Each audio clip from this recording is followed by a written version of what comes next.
บุญขอปัญญาก็จากการฟังธรรมนี้จงเป็นพลังอันยิ่งใหญ่เพื่อญาติโยมได้ชัยชนะทุกอย่างได้สมหวังทุกชนิดคิดอันใดก็ได้ดังปรารถนาอันนั้น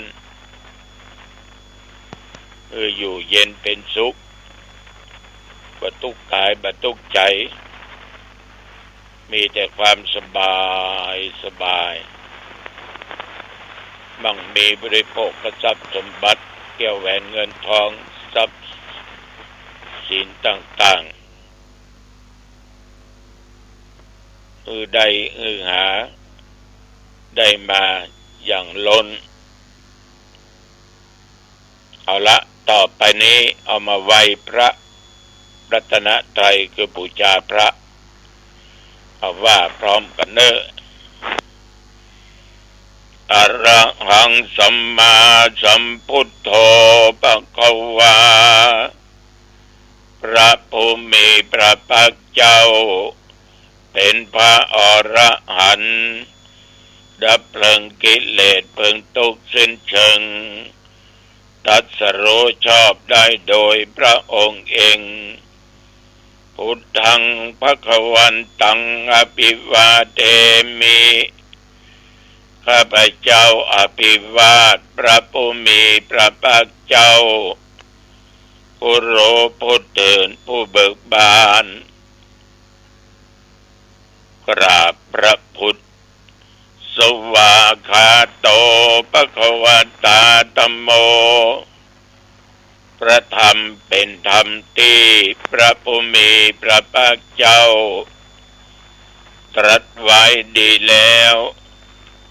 ธัมมังนัมมัสสามิ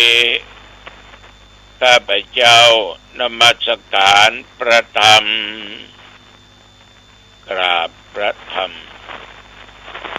สุปฏิปันโน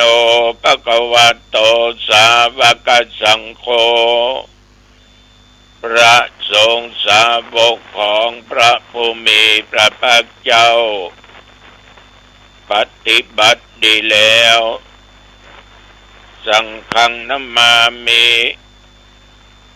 ข้าพเจ้า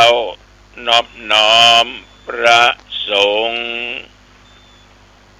กราบพระสงฆ์นะโม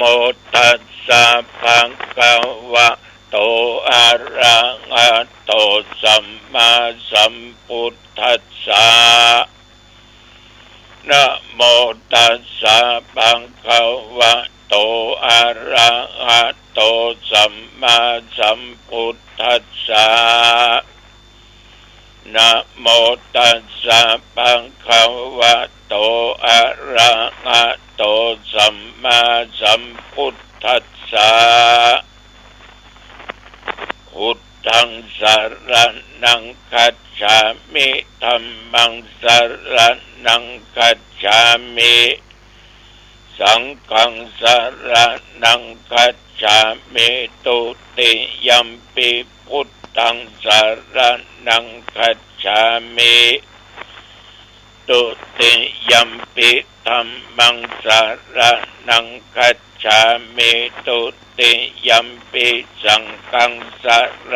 ณังคัจฉามิตติยัมปิพุทธังสรณังคัจฉามิตติยัมปิสังฆังสรณังคัจฉามิอิติปิโสภะคะวะอะระหังสัมมาสัมพุทโธวิชชาจารณะสัมปันโนสุขโตโลกวิทูอนุตตโรปุริสธัมมสารถิสัทธาเทวมนุษย์สานังพุทโธภควาติยันตุนิมิตตังอวมังคลัญญา โยจามะนาโปสักขุนัสสะสัทโธปะปะกะโหโตโสปินังอะกันตังพุทธานุภาเวนะวินาสเมนตุสวากขาโตภะคะวะตาธัมโมสันติติโกอะกาลิโกเอหิปัสสิโกโอปันนะยิโกปัจจัตตังเวทิตาโพวินยูหิติยันตุนิมิตตังอวะมังคลัญจาโยจามะนาโพสักขุนัสสะสัทโธปะปะกะโหโตสุปินังอะกันตังธัมมานุภาเวนะวินาสเมนตุสุปฏิปันโนภะคะวะโตสาวกสังโฆอุชุปฏิปันโนภะคะวะโตสาวกสังโฆญายะปฏิปันโนภะคะวะโตสาวกสังโฆสามีจิปฏิปันโนภะคะวะโตสาวกสังโฆยะติตังยัตตาลิปุริสยุคานิอัตตาปุริสปุคลาเอสะภะคะวะโตสาวกสังโฆอาหุนายโยปะหุนายโยทักขินายโยอัญชลีกระนิโยอนุตตรังปุญญเกตังโลกัสสาติยันตุนิมิตตังอวะมังคลัญจาโยจะมะนาโปสกุนัสสะสัทโธปะปะคะโอโตสุปินังอะกันตังสังฆานุภาเวนะวินาสเมนตุยะโตอังภะคินิอริยญาชาติยาชาโตนาภิชานามิสัญจิจปันนังชีวิตาโวโรเปตาเตนะสัจเจนะโสติเตโหตุโสติขัพพัสสะโพชังโคสติสังฆาโตธัมมานังวิจโยทัฏฐาวิริยัมปิติปัสสติโพชังคาจัตตถาปะเรสัมมาตุเปกะโพชังคาสัตเตเตสัพพทักษินามุนีนาสัมมาทัคขาตาภาเวตาภาอุริกตาสังวัตตันติอภิญญาญาณิพพานายาจักโพธิยาเอเตนะสัจวัจเจนะโสติเตโหตุสัพพทาเอกัสสมิงสัมมาเยนะโทมุคัลลานัญจักกัสสปังกิลาเนตุกิเตติสวะโพชังเกสัตตะเทสัญเยเตจะตังอภินันติโตวะโรคามุจิงสุตังคะเนเอเตนะสัจจวัจเจนะโสติเตโหตุสัพพทาเอกัตถาธัมมราชาปิเคลัญเยนะปิปิริโตจุนตเตเรนะตัญเยวะพันนาเปตวานะสาทรังสัมโพธิตวาจะอาภัทาธัมมาพุทธาสิธานะโสเอ เอเตนะสัจจวัชเชนะโสติเตโอตุสัพพทาปะอินาติจะอัปปทาตินันนัมปิมะเยสินังมัคคะอัตตกิเลสวัปปัตตานุปติธัมมตังเอเตนะสัจจวัชเชนะโสทิเตโอตุสัพพทาสักกัตตัวปุถะรัตนังโอสัตถังอุตตมังวัลลังเยตังเดวะมนุสสานังพุทธเตเชนะโสตินานัสสันตุปัตถวาสัพเพทุกขาวุปัสสะเมนตุเตสักกัตตัวธัมมรัตนังโอสัตถังอุตตมังวัลลังปะลิลาอุปัสสะมานังธัมมเตเชนะโสตินานัสสันตุปัตตวาสัพเพปัญญาวุปัสสะเมนตุเตสักกัตตัวสังขารัตนังโอสัตถังอุตตมังวรังอาหุนายังปะหุนายังสังฆเตเชนะโสตินา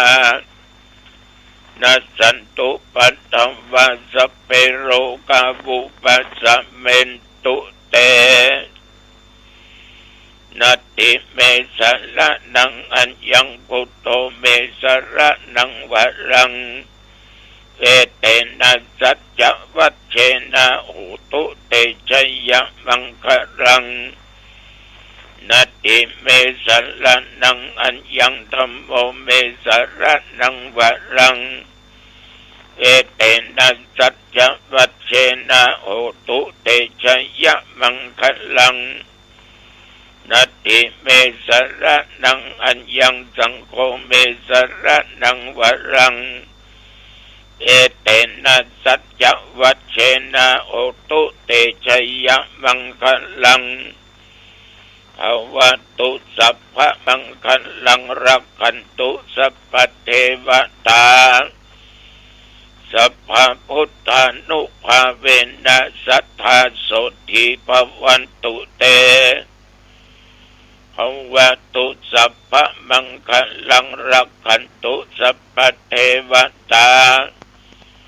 สัพพะธัมมานุภาเวนะสัทธาโสทิภวันตุเตภวตุสัพพะมังคลังรักขันตุสัพพเทวตาสัพพะสังฆานุภาเวนะสัทธาโสทิภวันตุเต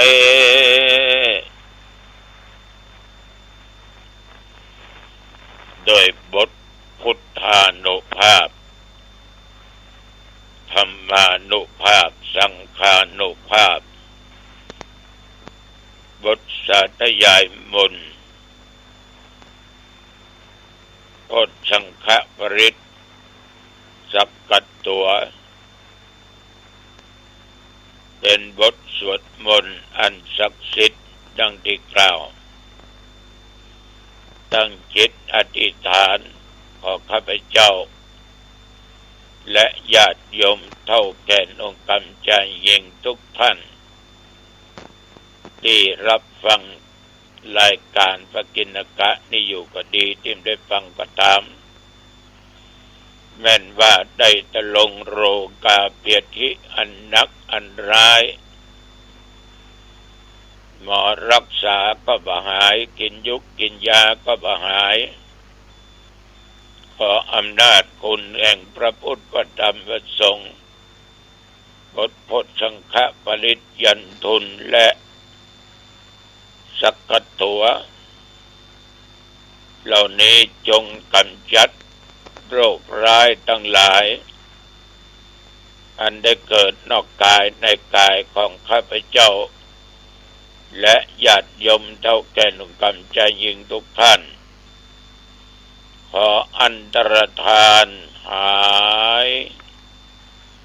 ตามปกติ แม่นจะเกิดมาไปหน้าจะได้มาใกล้มากายสุขกายสบายใจแม่นเดินทางไปเหนือใต้ตกออกไกลและใกล้เดินทางไปก็มีโชคกลับมาก็มีชัยชนะมีสติและปัญญามาตั้งอยู่ในความประมาทขอให้จำเริญในกิจการงานต่างๆว่าการค้าการขายการปลูกการฝังการเกษตรการทุกชนิดและจำเริญในหน้าที่อายุวันนะสุขะพละเหมือนกันทุกผู้ทุกคนกรมอุตุบอกตักเตือนเสมอว่าระยะนี้ภาคเหนือเฮาอากาศหนาวเย็นถึงดอยอินทนนท์นี่เย็นขนาดบางที่บางแห่งบางหนก็หนาวเย็นตั้งแต่ตะวันมาจนถึงปัจจุบัน24 ชั่วโมงโชคดีของโยมและอาตมะเราทั้งหลายนั้นผ่านมาอีก1 วันอยู่ไปข้างหน้าอย่าได้ประมาทคือตั้งอยู่ในศีลกินอยู่ในธรรมเพื่อได้อายุมากยืนยาวแต่วันนี้ฉันเจ้าแล้วก็ไม่ได้ไปไหนฉันเป็นแล้วก็อยู่วัดเรียกว่าปลอดแต่ว่าไม่ได้ไปไหนสักที่สักแห่งสักคนเย็นมาก็ออกกำลังกายบริหารร่างกายอาบน้ำแล้วก็ไหว้พระสวดมนต์พักผ่อนตราบจนถึงปัจจุบันวันนี้ตื่นมาตั้งแต่เช้าตี 3 กว่า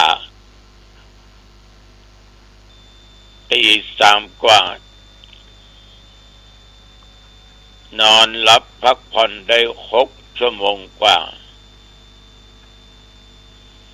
ท่านทั้งหลายในชีวิตในความเป็นอยู่ของคนเราสิ่งที่ควรระมัดระวังมันจะทำให้เราเนี่ยเปลี่ยนแปลงอารมณ์ต่างๆได้เมื่อเราขาดสติมันก็จะตั้งอยู่ในความประมาทฉะนั้นจงมีสติควบคุมด้านจิตใจระวังใจอย่าไปมีความกำหนัดในอารมณ์เป็นที่ตั้งแห่งความกำหนัดเช่นว่าตาไปหันอันนั้นไปหันอันนี้หันลูกว่าเป็นคนว่าเป็นสัตว์ว่าเป็นสิ่งของใดๆทั้งสิ้นมีความกำหนัดมีความอยากจะได้เก็บมาเป็นอารมณ์อยู่ในจิตในใจ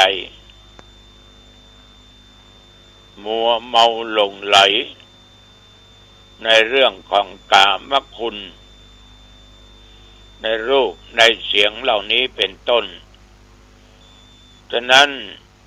ต้องระมัดระวังใจบ่ให้ตกใต้อำนาจแห่งความกำหนัดต่างๆบางสิ่งบางอย่างนั้นอาจจะเกิดอารมณ์ขุ่นเคืองมองอกมองใจก็จงระวังไว้อย่าขาดสติสิ่งใดที่ทำจิตใจมัวหมองเศร้าหมอง คัดเคืองขุ่นมัวโดยบัสมปรารถนาก็ดีสมปรารถนาก็ดีความคัดเคืองในด้านจิตใจนั้นย่อมต้องระวังถ้าบ่ระวังขาดสติอาจจะเป็นเรื่องเป็นราวมันจะทำอย่างลงไปด้วยความผิดฉะนั้นต้องระวัดระวังความคัดเคืองอันเกิดจากตาหูจมูกลิ้นกายและใจคนต่อคนสัตว์ต่อสัตว์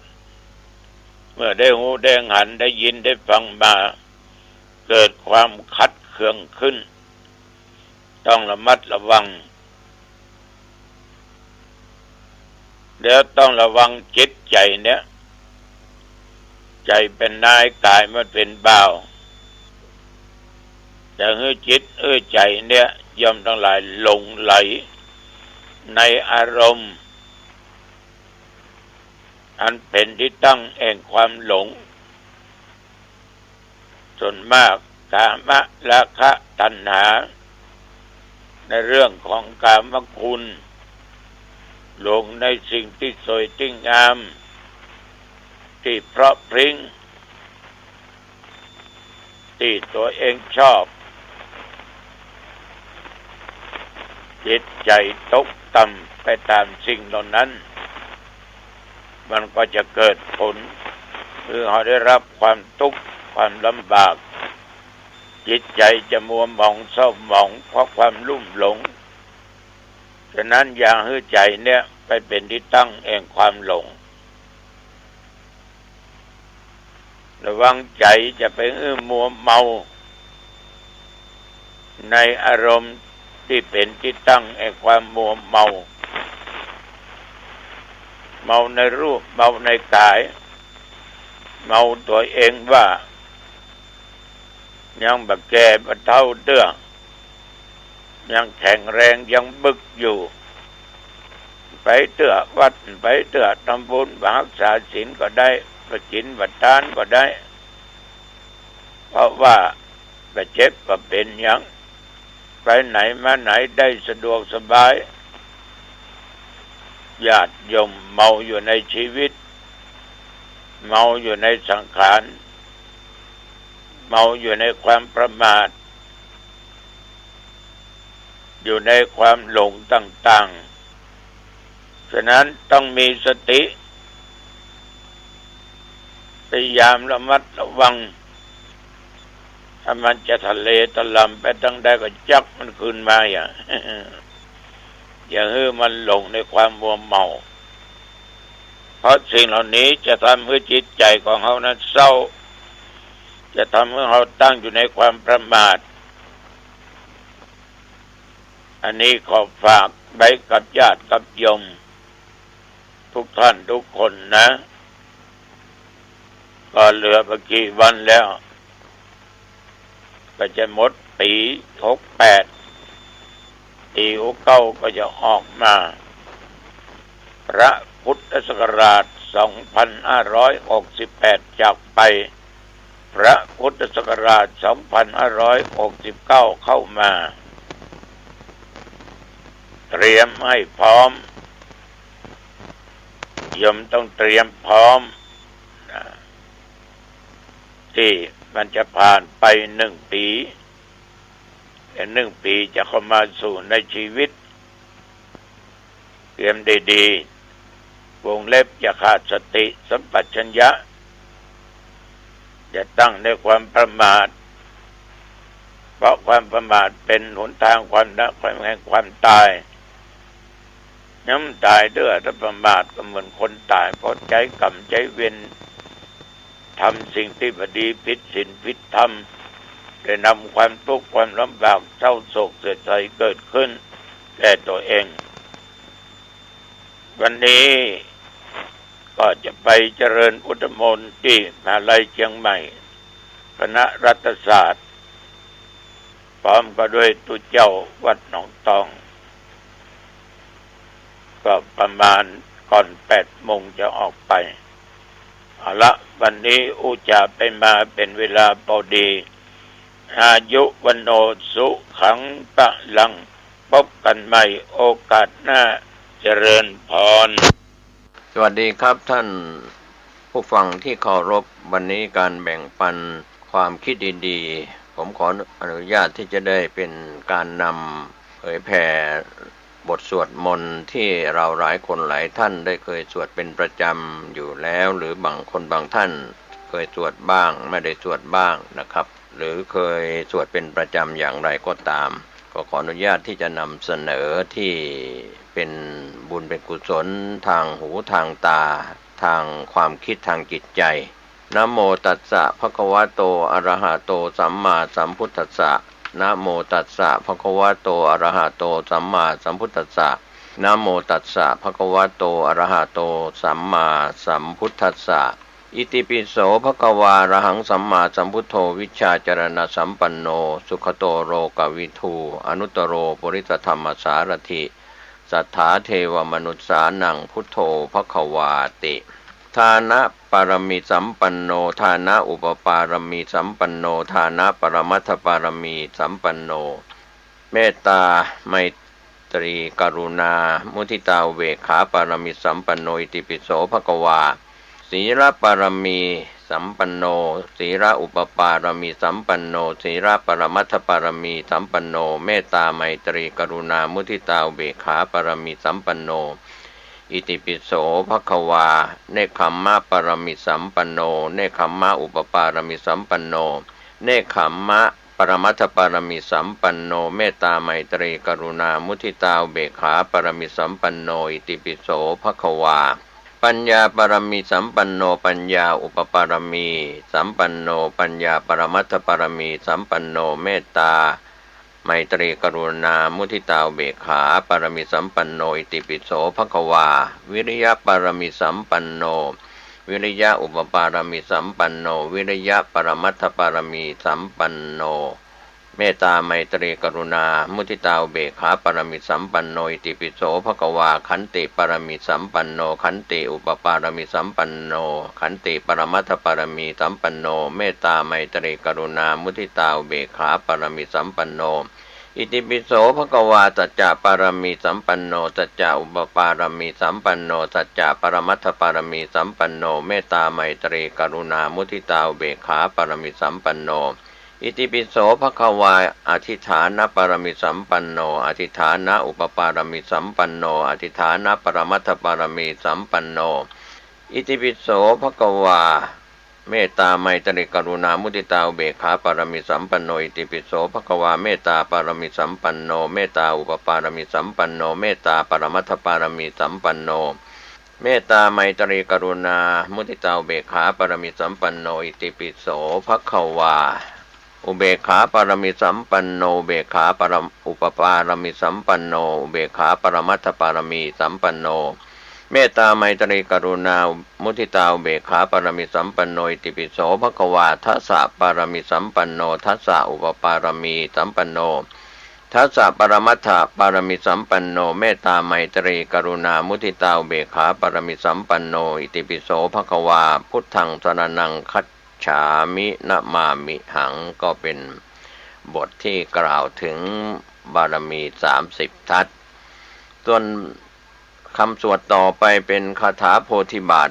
ป้องกันภัย10 ทิศบุรพารัตมิงพระพุทธกุณังบุรพารัตมิงพระธรรมเมตังบุรพารัตมิงพระสังฆานังทุกขโรคพยังวิวันชัยเยสัพพทุกข์สัพพโศกสัพพโรคสัพพภัยสัพพเคราะห์เสนียดจันไรวิวันชัยเยสัพพะทานังสัพพาราพังพวันตุเมรักขันตุสุรักขันตุอาคเนรัสมิงพระพุทธกุณังอาคเนรัสมิงพระธรรมเมตตังอาคเนรัสมิงพระสังฆานังทุกขโรคพยังวิวันชัยเยสัพพทุกข์สัพพโศกสัพพโรคสัพพภัยสัพพเคราะห์เสนียดจันไรวิวันชัยเยสัพพทานังสัพพาราพังพวันตุเมรักขันตุสุรักขันตุทักษิณรัศมิงพระพุทธกุณัง ทักษิณรัศมิงพระธรรมเมตังทักษิณรัศมิงพระสังฆานังทุกขโรขพยังวิวันชัยเยสัพพทุกข์สัพพโศกสัพพโรคสัพพภัยสัพพเคราะห์เสนียดจันไรวิวันชัยเยสัพพะทานังสัพพาราพังพวันตุเมรขันตุสุรขันตุหรดีรัศมิงพระพุทธกุณังหรดีรัศมิงพระธรรมเมตังหรดีรัศมิงพระสังฆานังทุกขโรขพยังวิวันชัยเยสัพพทุกข์สัพพโศกสัพพโรคสัพพภัยสัพพเคราะห์เสนียดจันไรวิวันชัยเยสัพพะทานังสัพพะลาพังพวันตุเมรขันตุสุรขันตุปัจจิมรัศมิงพระพุทธกุณังปัจจิมรัศมิงพระธรรมเมตังปัจจิมรัศมิงพระสังฆานังทุกขโรขพยังวิวันชัยเยสัพพทุกข์สัพพโศกสัพพโรคสัพพภัยสัพพเคราะห์เสนียดจันไรวิวันชัยเยสัพพะทานังสัพพาราพังพระวันตุเมรขันตุสุรขันตุพายัพรัศมิงพระพุทธกุณังพายัพรัศมิงพระธรรมเมตังพายัพรัศมิงพระสังฆานังทุกขโรขพยังวิวันชัยเยสัพพทุกข์สัพพโศกสัพพโรคสัพพภัยสัพพเคราะห์เสนียดจันไรวิวันชัยเยสัพพะทานังสัพพะลาพังพวันตุเมรขันตุสุรขันตุอุดรรัศมิงพระพุทธกุณังอุดรรัศมิงพระธรรมเมตังอุดรรัศมิงพระสังฆานังทุกขโรขพยังวิวันชัยเยสัพพทุกข์สัพพโศกสัพพโรคสัพพภัยสัพพเคราะห์เสนียดจันไรวิวันชัยเยสัพพะทานังสัพพะลาพังพวันตุเมรขันตุสุรขันตุอิสานรัศมิงพระพุทธกุณังอิสานรัศมิงพระธรรมเมตังอิสานรัศมิงพระสังฆานังทุกขโรขพยังวิวันชัยเยสัพพทุกข์สัพพโศกสัพพโรคสัพพภัยสัพพเคราะห์เสนียดจันไรวิวันชัยเยสัพพะทานังสัพพะลาพังพวันตุเมรขันตุสุรขันตุอากาศรัศมิงพระพุทธกุณังอากาศรัศมิงพระธรรมเมตังอากาศรัศมิงพระสังฆานังทุกขโรขพยังวิวันชัยเยสัพพทุกข์สัพพโศกสัพพโรคสัพพภัยสัพพเคราะห์เสนียดจันไรวิวันชัยเยสัพพะทานังสัพพาราพังพวันตุเมรขันตุสุรขันตุปฐวีรัศมิงพระพุทธกุณังปฐวีรัศมิงพระธรรมเมตังปฐวีรัศมิงพระสังฆานังทุกขโรขพยังวิวันชัยเยสัพพทุกข์สัพพโศกสัพพโรคสัพพภัยสัพพเคราะห์เสนียดจันไรวิวันชัยเยสัพพะทานังสัพพาราพังพวันตุเมรขันตุสุรขันตุครับก็เป็นส่วนที่เราได้สรรเสริญในส่วนของคาถาโพธิบาทป้องกันภัย10 ทิศส่วนบทต่อไปก็เป็นคาถาสวดต่ออายุอิติปิโสภควาอาทิตเทวาวิญญาณสัมปันโนอิติปิโสภควาพระจันเทวาวิญญาณสัมปันโนอิติปิโสภควาพระอังคารเทวาวิญญาณสัมปันโนอิติปิโสภควาพระพุทธเทวาวิญญาณสัมปันโนอิติปิโสภควาพระฤหัสเทวาวิญญาณสัมปันโนอิติปิโสภควาพระศุกร์เทวาวิญญาณสัมปันโนอิติปิโสภควาพระเสาร์เทวาวิญญาณสัมปันโนอิติปิโสภควาพระราหูเทวาวิญญาณสัมปันโนอิติปิโสภควาพระเกศเทวาวิญญาณสัมปันโนอิติปิโสภควาอรหังอิติปิโสภควาสัมมาสัมพุทโธอิติปิโสภควาวิชชาจรณสัมปันโนอิติปิโสภควาสุขโตอิติปิโสภควารุกวิทูอิติปิโสภควาอนุตตโรปริสธรรมสารถิอิติปิโสภควาตถาเทวมนุสสานังอิติปิโสภควาพุทโธอิติปิโสภควาภควาตินะครับก็เป็นส่วนคาถาสวดต่ออายุส่วนบทต่อไปเป็นคาถาบูชาเทพยดานพเคราะห์ก็ถือว่าคาถานี้อดีตหลวงพ่อเดิมวัดหนองโพอำเภอตราคีจังหวัดนครสวรรค์ใช้สวดเป็นประจำหลังจากตั้งนะโม3จบแล้วก็มีบทภาวนาว่านะโมเมสัพพะเทวานังสัพพะครหะเทวานังสุริยัญจะประมุญจะถะ สสิภูมโมจะเทวานังวุโทราพังภวิสติชีโวสุกะโรจะมหาราพังโสโร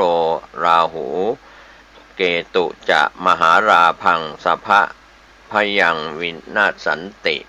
สภาทุกขังวินาศสันติสภาโรคังวินาศสันติลัคคณาอาหังวันทามิสัพพทาสภาเทวามังปรายันตุสัพพทาเอเตนะมังคระเตเชนะสัพพโสถีพระวันตุเมอันนี้ก็เป็นคาถา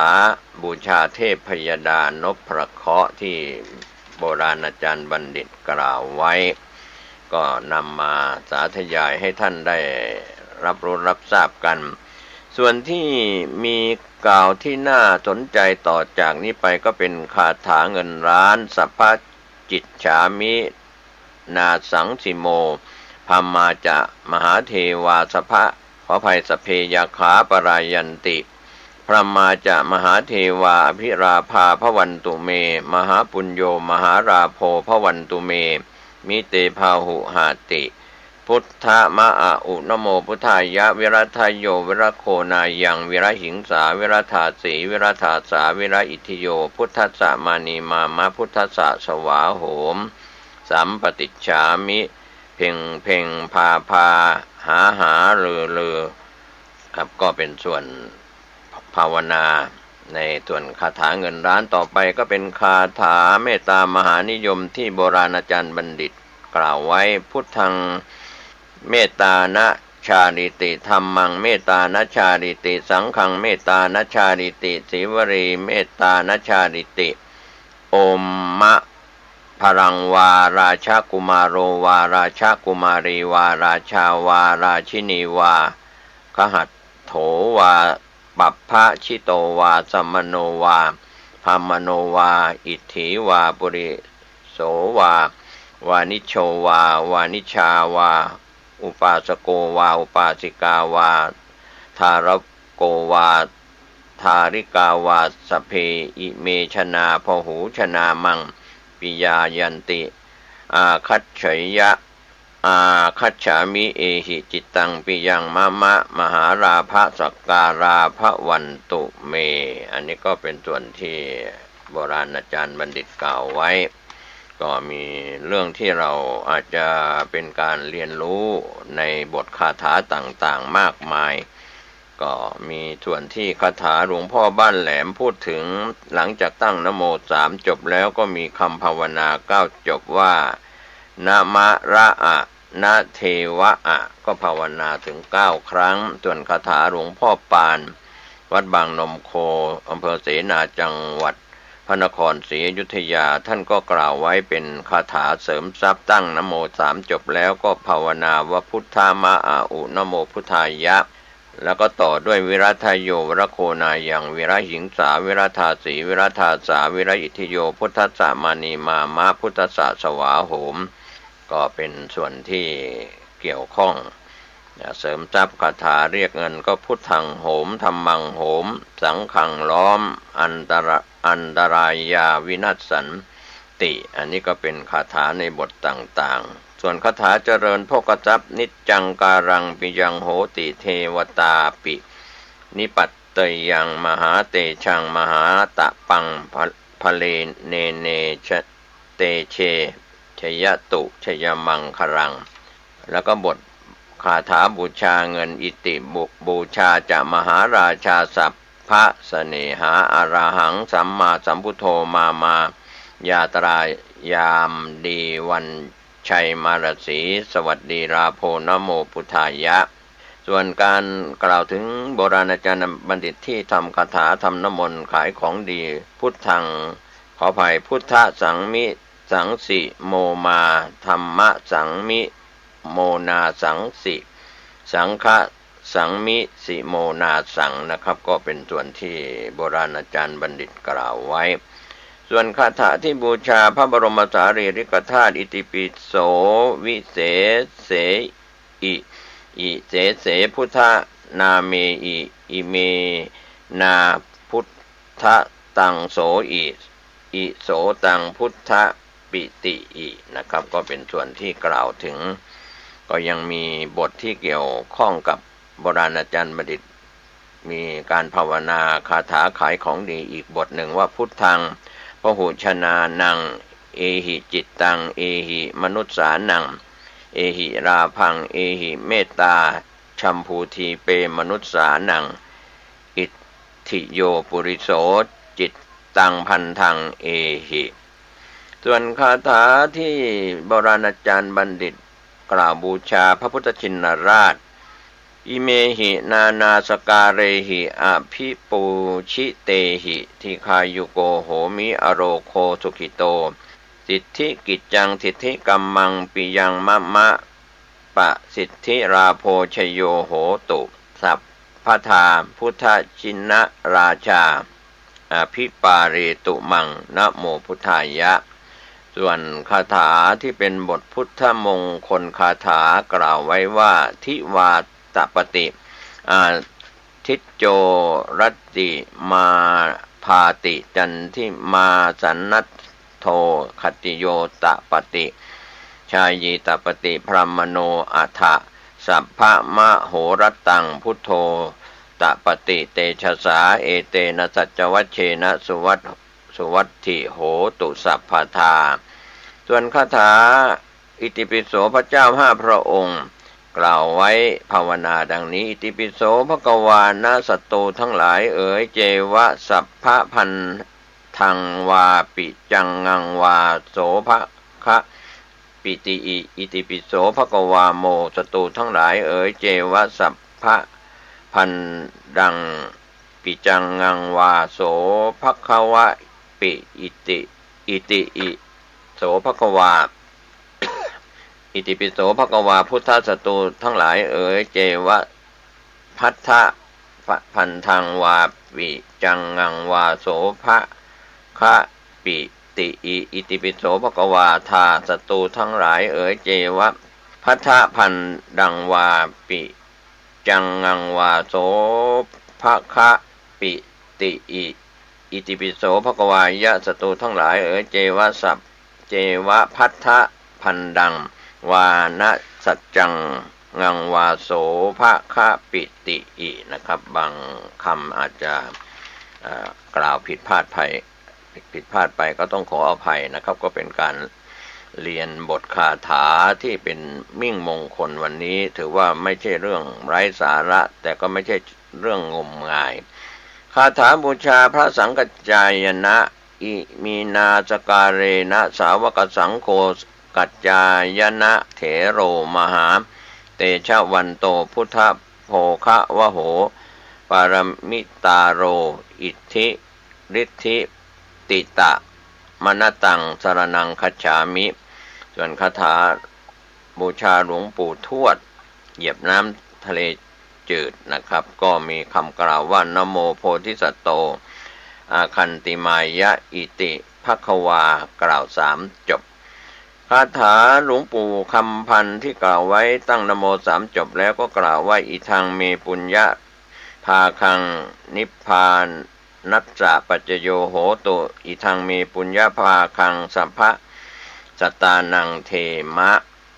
คาถาบูชาหลวงพ่อโสธร8 ริ้วตั้งนะโม3 จบแล้วกล่าวดังนี้นะทรงฟ้าโมทรงดินพุทธทรงศิลป์ทาทรงสมุทรยะทรงอากาศพุทธังแคล้วคลาดธรรมังแคล้วคลาดสังฆังแคล้วคลาดศัตรูภัยพานวินาศสันตินะกาโรกะกุสันโธสิโรมัชเชโมกาโรโกนาคมโนนานาจิตเตพุทธกาโรกัสสโปพุทโธจะเทเวเนเตทากาโรสีสักยมุนีโคตโมยะกันเนยะกาโรอริยเมตไตโยชีวหาทีเตปัญจพุทธานะมามิหังนะครับก็เป็นบทคาถาภาวนาต่างๆส่วนคาถาบูชาพระนเรศวรนั้นกล่าวดังนี้นะมามิเจรสาพุทธชานะนเรศวรสัพพทุกสัพพทุกสะเมมาขังสันติทังสุขะทังสาธาติบูชาพระเจ้าตากสินนั้นกล่าวดังนี้ ปูตากปูตากตะอุทิตังตักสินราชโยตังอีก3 ครั้งนะครับบูชาพระปิยมหาราชพระสยามมินโทวโรอิติพุทธสังมิอิติอรหังสหัสสกายังวรังพุทโธนะโมพุทธายะอิติปิโสวิเศษอิเสเสพุทธนาเมอิเมนาพุทธตังโสอิโสตังพุทธปิติปิยะมะมะนะโมพุทธายะปิยะมะมะนะโมพุทธายะปิยะมะมะนะโมพุทธายะส่วนคาถาบูชาพญายมราชปะโตเมตังปรชีวินังสุขะโตจุติจิตะเมตะนิพพานังสุขะโตจุติส่วนคาถาบูชาท้าวเวสสุวรรณอิติปิโสภควายมราชาท้าวเวสสุวรรณโนมรณังสุขังอรหังสุขโตนะโมพุทธายะท้าวเวสสุวรรณโนจาตุมหาราชิกายะขะพันตาพัทธภูริโตเวสะพุทธะพุทธังอรหังพุทโธท้าวเวสสุวรรณโนนะโมพุทธายะส่วนคาถาบูชาแม่พระธรณีตัสสาเกสีสะโตยะถาคงคาโสตังปวัตตันติมรณะเสนาปฏิฐาตุงอสักกลโตปะรายิสุปริมานุภาเวนะมรเสนาปรชิตาทิโสทิสังปรายังติวิทังเสตุอาเสสะโตสาธุคาถาบูชาแม่พระคงคา